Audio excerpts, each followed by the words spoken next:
1절에서 8절까지 말씀입니다. 로마서 4장 1절에서 8절까지 말씀을 함께 보도록 하겠습니다. 우리 다 찾으셨으면 우리 한 절씩 교독합니다. 로마서 4장 1절에서 8절까지 말씀입니다. 우리 함께 한 절씩 교독하겠습니다. 그런즉 육신으로 우리 조상인 아브라함이 무엇을 얻었다 하리요?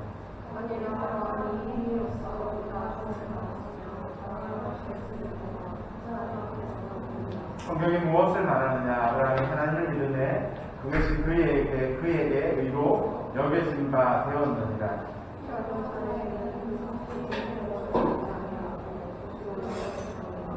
이를 안내할지라도 경건하지 아니한 자를 의롭다 하시는 이를 믿는 자에게는 그의 믿음을 의로 여기시나니.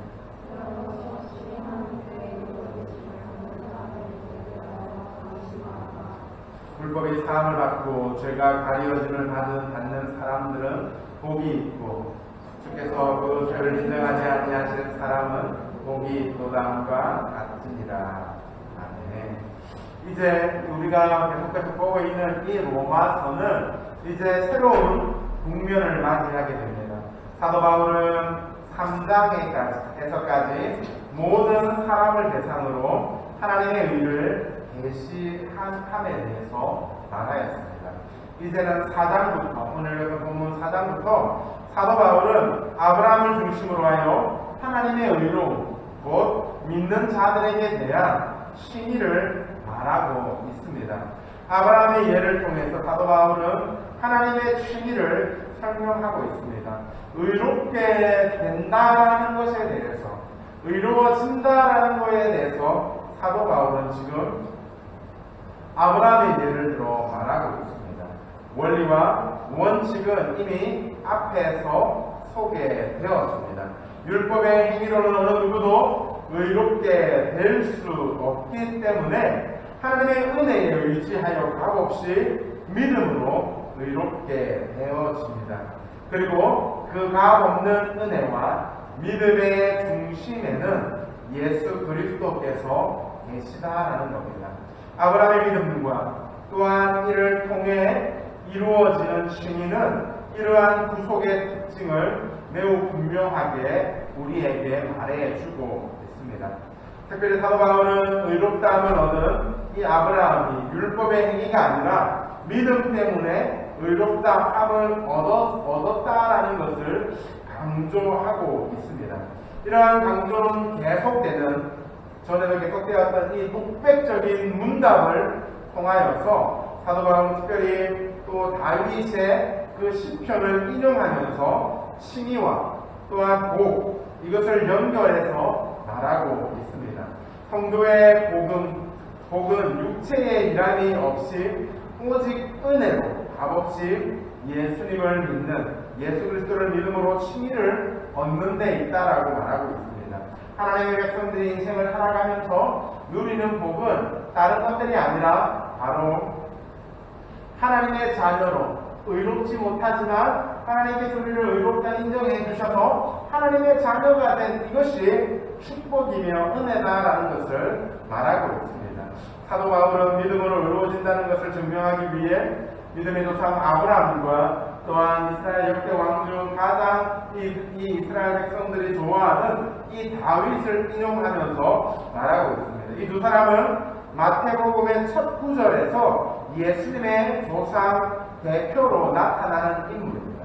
오늘 본문을 보면서 우리는 이루어지기 위해서 우리에게 필요한 것이 무엇인지를 보며 함께 은혜 나누기를 원합니다. 먼저 우리는 의로워지기 위해 우리에게는 믿음이 필요하다라는 것입니다. 믿음이 있어야 의로워집니다. 믿음으로 의를 얻는다는 것을 증명하기 위해 사도 바울은 유대인의 조상인 이 아브라함의 사례를 들고 있습니다. 오늘에서 보면 1절과 2절 말씀을 보면 그런 육신으로 우리 조상인 아브라함이 무엇을 얻었다 하리요. 만일 아브라함이 행위로서 의롭다 하심을 받았으면 자랑할 것이 있으려니와 하나님 앞에서는 없다라고 말씀합니다. 사도 바울은 3장 27절부터 이어지는 이 독백의 문답을 통하여서 계속해서 이어가고 있습니다. 이 문답 속에서 사도 바울은 하나님의 칭의가 율법의 행위가 아니라 믿음 속에 은혜로 주어졌음을 논증하고 있는 것입니다.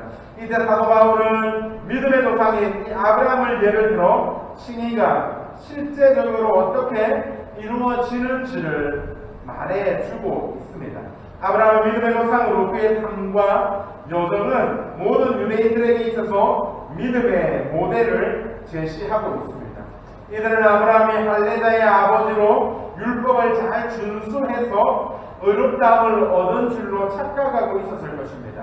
그러나 사도 바울은 이제 유대인들이 가졌던 그 아브라함에 대한 잘못된 인식을 부수고 있습니다. 사도 바울은 그들에게 이렇게 묻습니다. 우리 조상 아브라함이 육체를 따라 무엇을 얻었느냐라고 질문하고 있는 것입니다. 아브라함은 그를 의롭다 하시는 하나님 앞에 자랑할 수가 없습니다. 그 이유는 그가 자신의 행위를 따라 신의를 얻지 않았기 때문입니다. 다른 말로 하면 그는 자신의 노력으로 하나님 앞에 의롭다함을 받지 않았다라는 것입니다. 사도 바울은 유대인들이 존경하는 이 아브라함의 의로움이 전혀 그 선한 행위나 착한 행실 때문에 받은 것이 아니다라고 말하고 있는 것입니다. 이와 같은 아브라함의 칭의는 앞에서 사도 바울이 논증했던 하나님의 칭의에 대한 탁월한 증거가 되고 있는 것입니다. 아브라함은 믿음의 조상이라 불리고 있습니다. 이것은 그의 믿음이 좋았기 때문이 결코 아닙니다. 그는 행위가 아닌 믿음으로 의롭게 됨을 보여주는 본보기가 되었기에 그는 그렇게 불리고 있는 것입니다. 그는 행위가 아닌 믿음으로 의롭게 됨을 보여줍니다. 그리고 아브라함이 어떤 행위로 의롭다라고 인정되었다면 자랑할 수 있지만 결코 하나님 앞에서 그는 자랑할 수 없습니다. 성경은 아브라함이 하나님을 믿었으므로 그것이 그에게 의로 여겨졌다라고 말씀합니다. 3절 말씀에 보면 성경이 무엇을 말하느냐? 아브라함이 하나님을 믿음에 그것이 그에게 의로 여겨진 바 되었다라고 말씀하고 있는 것입니다. 자랑할 수 있는 육체의 행위가 아닌 무엇으로 신의를 얻는다라고 말하고 있습니다.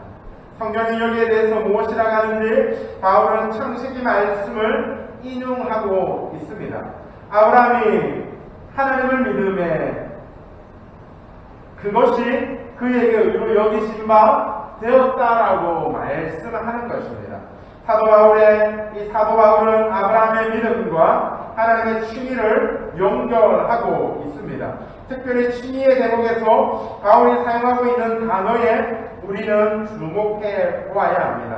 우리의 성경에는 여겨진 바 되었다라고 번역하고 있습니다.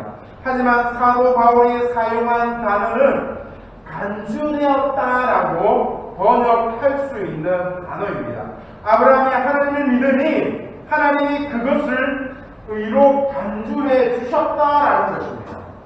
아브라함에 대한 하나님의 칭의는 의롭다라고 간주되어진 것입니다. 실제로는 의롭지 않은데 우리 하나님께서 예수 그리스도의 그 십자가의 보혈로 우리를 의롭다라고 인정해 주시는 겁니다. 하나님께서 우리를 의롭다라고 인치심을 받고 선포해 주신다라는 것입니다. 아브라함의 행위가 아브라함이 살아갔던 그 믿음의 삶이 의로운 것이 아닌데 그가 하나님의 부르심과 하나님의 함께하심을 믿음으로 말미암아 하나님께서 그를 의롭다라고 의인이다라고 인정해 주시고 간주해 주신다라는 것입니다. 여전히 죄인이고 그 불법이 하나님의 사심을 얻을 수 없지만 예수님의 십자가의 보혈을 말미암아 우리가 의롭게 된 것입니다. 아브라함은 인간적으로 도저히 믿을 수 없는 약속을 주신 하나님을 믿었습니다. 행함이 아니라 믿음 그 자체로 말미암아 아브라함은 칭의를 받은 것입니다. 의롭다라고 인정함을 받은 것입니다. 믿음으로 의를 얻으면 행동으로 그 사실이 드러나게 됩니다. 즉 행함은 의의 조건이 아니라 결과다라는 겁니다. 행위 자체로 의를 얻을 수 없습니다. 그러나 믿음으로 하나님께 의롭다 인정함을 받았다면 삶 가운데 그 의를 드러내어야 하는 것입니다. 행함이 중요한 것이 아니라 믿는 우리의 삶이 그 행함으로 우리의 믿음이 나타나야 한다라는 것입니다. 믿음으로 의를 믿음으로 의를 얻는다라는 말은 율법적 행위로 의가 성취되었고 믿었던 유대인들에게 혁명적인 주장이다라고 말할 수 있습니다. 그래서 사도 바울은 그 주장을 논리적으로 뒷받침하기 위해 성경의 인물인 이 아브라함을 인용하고 있는 것입니다. 특히 유대인들의 선조인 이 아브라함의 사례를 의도적으로 제시하면서 마음으로 의롭게 된다라는 가르침이 전혀 엉뚱한 것이 아니라 원래부터 시행되었던 하나님의 방식이다라는 것을 말해주고 있는 것입니다. 아브라함이 가졌던 그 믿음은 하나님의 약속, 즉 말씀을 믿은 믿음이었습니다. 자기의 소원이 성취될 것을 기대하며 믿는다라는 것과는 성격이 판이하게 다르다라는 겁니다. 하나님의 의가 되는 그 믿음은 성경이 말하고 있는 하나님을 온전히 신뢰하는 것입니다. 자신이 믿고 싶은 것만 골라서 믿고 자신이 원하는 대로 하나님을 왜곡하는 믿는 그런 믿음이 아니다라는 겁니다. 이 시대를 살아가는 우리는 하나님이 주시는 약속을 가지고 살아갑니다. 신실하신 하나님을 믿고 의지하며 나아가는 것입니다. 하나님의 말씀을 믿고 하나님의 말씀을 붙잡고 살아가야 합니다. 성경이 약속한 것들을 믿고 있다면 우리도 아브라함처럼 하나님의 의를 인정받게 되고 그 믿음을 가지고 살아가게 되는 것입니다. 약속하신 하나님을 믿고 의지하며 하나님의 우리를 부르시고 인도하여 주심을 믿고 나아가는 우리 모두가 되기를 원합니다. 두 번째로 우리가 의로워지기 위해서 우리에게 하나님의 은혜가 필요함을 우리는 기억해야 합니다. 하나님의 은혜로 의로워진다라는 것입니다. 어떤 사람이 일을 열심히 해서 그 대가로 싹스를 얻으면 그것은 마땅히 받아야 할 보수이지 은혜가 아닙니다. 일하는 자에게는 그 싹시 은혜가 아니라 보수일 뿐이다라는 겁니다. 오늘 보면 4절과 5절 말씀에 보면 일하는 자에게는 그 싹시 은혜로 여겨지지 아니하고 보수로 여겨지거니와 이를 아니할지라도 경건하지 아니한 자를 의롭다 하시는 이를 믿는 자에게는 그의 믿음을 의로 여기신다라고 말씀합니다. 아브라함의 칭의의 본문에는 사도 바울이 사용하고 있는 중요한 신학적 단어들이 사용되고 있습니다. 그것은 바로 싹과 또한 빛이다라는 겁니다. 여기에 대항하는 저 싹과 은혜다라는 겁니다. 싹은 일한 사람들에게 주어지는 임금입니다. 고용주는 근로자에게 노동의 대가를 지불해야 할 의무가 있습니다. 그 대가는 고용주가 근로자에게 주어야 할 빛이 되는 것입니다.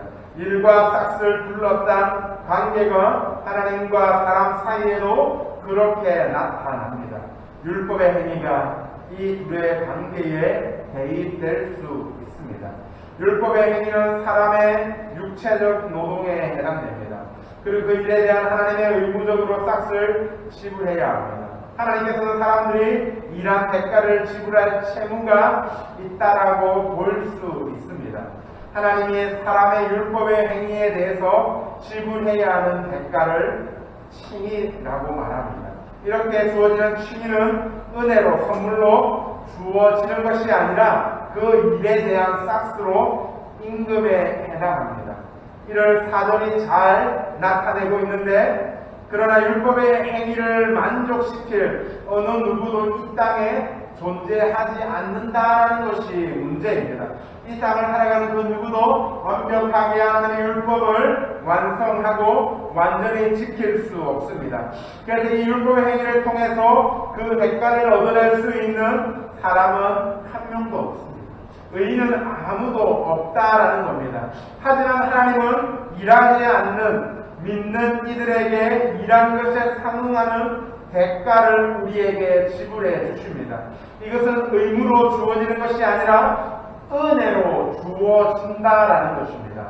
이것이 아브라함에게 의가 주어진 방식입니다.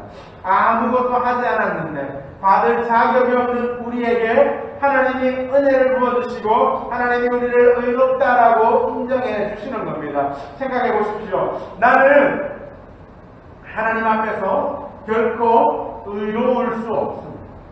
나는 하나님 앞에서 결코 의인으로 인정받을 수 없는 존재들입니다. 그런데 우리 하나님께서 우리를 의롭다라고 말씀해 주시는 겁니다. 그 능력의 하나님께서 그 아들 예수 그리스도의 십자가의 보혈로 우리를 의롭다라고 말씀해 주십니다. 이것이 바로 하나님의 은혜다라는 것입니다. 경건하지 않는 사람을 하나님이 의롭다라고 하실 때 이것을 이해하지 못해도 하나님은 항상 의로운 분이다라는 것을 여기고 하나님을 향한 절대적인 믿음으로 나아가야 하는 것입니다. 하나님이 이런 믿음이 하나님 앞에 의로 여겨지며 나아갑니다. 하나님을 아는 것만으로 우리는 의롭다함을 받을 수 없습니다.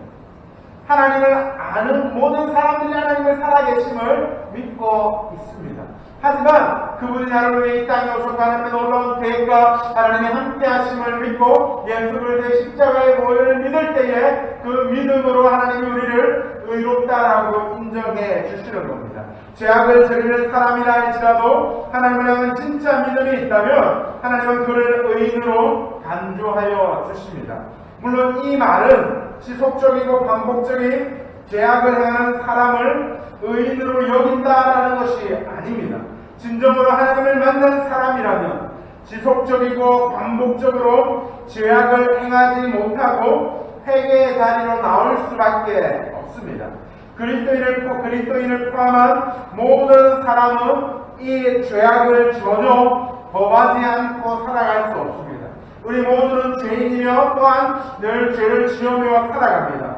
하지만 하나님의 백성으로 하나님의 은혜를 경험하고 하나님 앞에 나아가는 사람들은 하루하루 하나님 앞에 온전히 살기 위해 발부둥 치며 하나님의 기쁨으로 나아가기 위해 우리는 나아가게 되는 것입니다. 그런데 우리가 하나님을 진심으로 믿으며 하나님은 우리를 죄가 있음에도 불구하고 의롭다라고 말씀해 주시는 겁니다. 그리고 이것이 하나님의 의라는 것을 우리가 믿을 때에 의롭다라고 또 인정함을 받게 됩니다. 아브라함은 자신의 삶이 완전하지 못하였음을 잘 알고 있었습니다. 그는 살아가면서 실수를 저지르기도 많이 했습니다. 그러나 그는 하나님의 말씀을 진심으로 믿었던 사람입니다.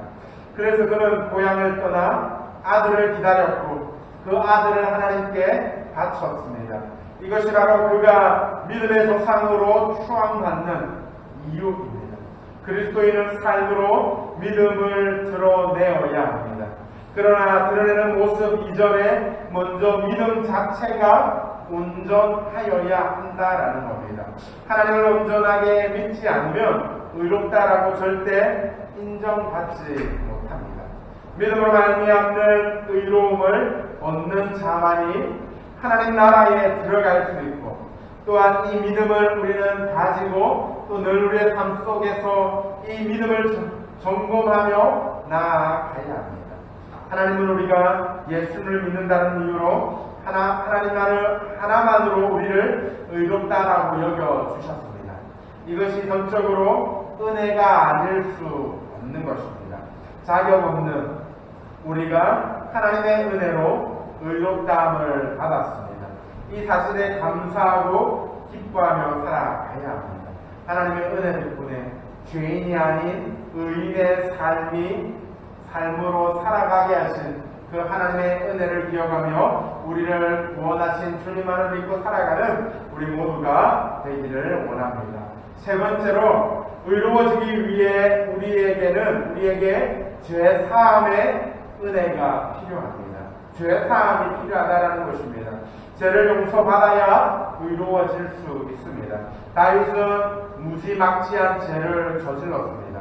바세바와 간통을 했을 뿐 아니라 그녀의 남편까지 살해하였습니다. 그런데 하나님은 그의 죄를 기억하지 않으십니다. 다윗이 하나님 앞에 회개했기 때문입니다. 이란 것이 없이 하나님께 의롭다라고 여김받는 사람의 복에 대하여 사도 바울은 시편의 말씀을 인용하여 말하고 있습니다.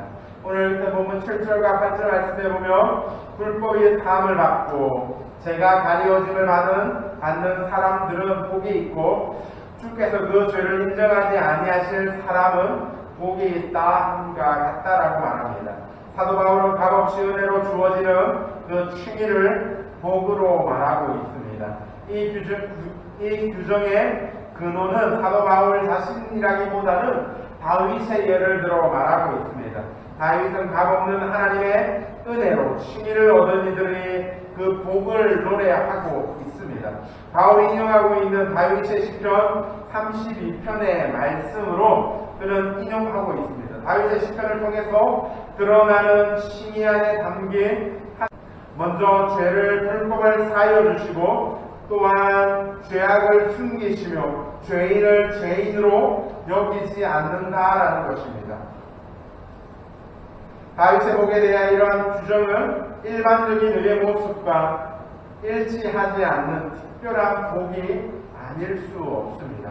불법의 사함과 죄악을 숨겨지고 또한 죄인이 죄인으로 여기지 않는 그 복 안에 암묵적으로 숨겨진 복음의 진수를 발견하지 않을 수가 없는 것입니다. 따라서 다윗이 노래하고 있는 이 복이 예수 그리스도 안에서 값없이 은혜로 주어지는 복과 또한 느슨하게 연결되어 있음을 우리는 부인하지 않을 수 없습니다. 불법이 사함을 받고 죄가 가려짐을 받은 사람은 복이 있고 주께서 그 죄를 인정하지 아니하는 사람은 복이 있다라고 말하고 있습니다. 다윗이 바세바 사건으로 추측되는 이 범죄를 저지른 후에 하나님께 제3의 은총을 받고서 고백한 내용입니다. 그의 고백대로 자격 없는 자의 회개를 받으시고 용서하시는 하나님을 믿을 때 믿음 의롭다 여김을 받게 되는 것입니다. 하나님의 자비와 하나님의 긍휼함을 받을 만한 공로가 없는데도 불구하고 하나님의 은혜로 의롭다라고 인정받는다라는 것입니다. 하나님은 의로운 자로 인정받을 만한 자격을 갖추지 못하고 오히려 죄를 범해서 벌을 받아야 마땅한 사람까지도 의롭다라고 인정해 주십니다. 물론 자기의 잘못을 진심으로 회개하는 것이 선행되어야 할 것입니다. 진정으로 회개했는데도 하나님의 용서하심을 믿지 못하는 사람들이 있습니다. 그것은 하나님의 사랑을 신뢰하지 않고 용서의 약속을 믿지 못하는 것으로 불신앙적인 모습일 수 있습니다. 하나님의 자비와 하나님의 그 약속을 믿고 죄책감으로부터 자유롭게 되는 것을 하나님은 기뻐하신다라는 겁니다. 이런 사람을 하나님은 의인이다라고 말씀합니다. 하나님께는 믿음이고 의가 되는 것입니다. 다윗은 행함이 완벽해서 의인으로 여겨진 것이 결코 아닙니다. 그는 하나님을 절대 신뢰했기에 의인으로 인정받았습니다.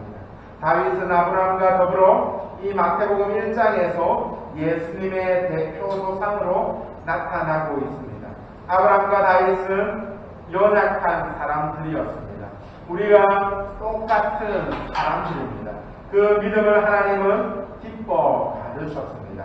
우리도 이러한 믿음을 가져야 합니다. 하나님 앞에 인정받는 믿음으로 나아가는 자의 모습을 가져야 하는 것입니다. 믿음이 있어야 하나님께 의롭다 인정함을 받을 수 있습니다. 사람이 의롭다는 인정을 받으려면 완전히 의롭게 살아야 합니다. 그런데 이것은 불가능합니다. 그래서 하나님께서 우리를 의롭다라고 인정해 주시는 것입니다. 하나님 앞에 의인으로 인정받기 위해서 우리는 믿음이 필요합니다. 은혜가 필요하고 죄 사함이 필요합니다. 그리스도인은 이러한 요소들 덕분에 의롭다 여겨지는 존재들입니다. 이 시간 나와 하나님을 예배하는 우리 모든 청년회가 바로 이러한 하나님의 은혜로 의롭다함을 받은 자들입니다. 절대 우리의 공로나 노력이 아니라 전적인 하나님의 은혜로 말미암아 의롭다 칭함을 받았습니다. 그러기에 자랑하고 교만한 것이 아니라 겸손함으로 하나님 앞에 나아가는 우리 모두가 되기를 바랍니다. 하나님을 믿음으로 말미암아 하나님이 베풀어 주시는 그 의를 받아 하나님의 자녀다운 삶을 살아가는 우리 모두의 삶이 되기를 주님의 이름으로 축복합니다. 우리 시간 함께 우리 찬양하며 하나님 앞에 나아가기를 원합니다. 오직 예수뿐입니다. 함께 찬양하며 나아갑시다. 은혜 아니며 살아가는 가운데